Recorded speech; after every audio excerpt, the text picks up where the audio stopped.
So someone on the Muscovite side said that they can potentially give Venezuela a Oreshnik missile. Do you think this is more like a threat that, hey, don't give Ukraine tomahawks? Yeah. Like a leverage? Yeah, we don't give them missiles. You put missiles there, we'll put missiles here. Yeah, it's like a trade almost. Yeah, so that way Trump will double.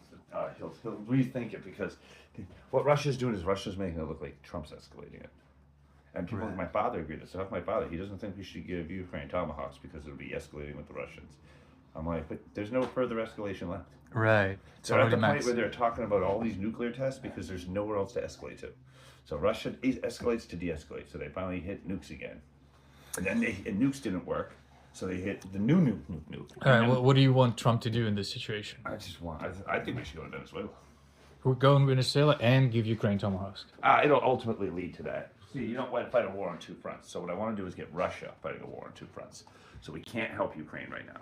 But we can go hit Venezuela, and Russia all of a sudden, that helps Ukraine by default. If Russia all of a sudden is focusing on a conflict here, they can't focus on Ukraine.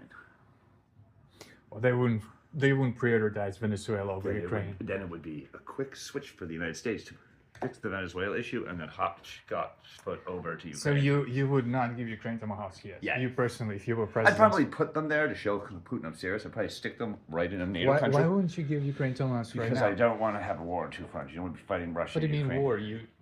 We're talking about escalate. It's going to escalate the Russians. There's no. How? The Russians are gearing up for war with the U.S. Give me an example how they're Look at everything they're doing. They are exactly gearing up for war. So don't you want to destroy them before that? That's what I'm saying. So you shift. You can't fight them here and there. You hit them. You stop the Venezuela issue before it starts.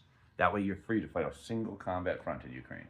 But you don't start a war in two spots. That's not even in World War II. Providing Ukraine tomahawks is not starting a war. I wouldn't give them Ukraine. You provided ATACMS, didn't start a war. I would solve the Venezuela issue before fixing the Ukraine issue because the Venezuela issue could potentially leave a second front, annihilate the second front. You're assuming the opening front, but tomahawks is not. There's equal sign. They are already fighting a war in Ukraine. That's a front. It's already happening.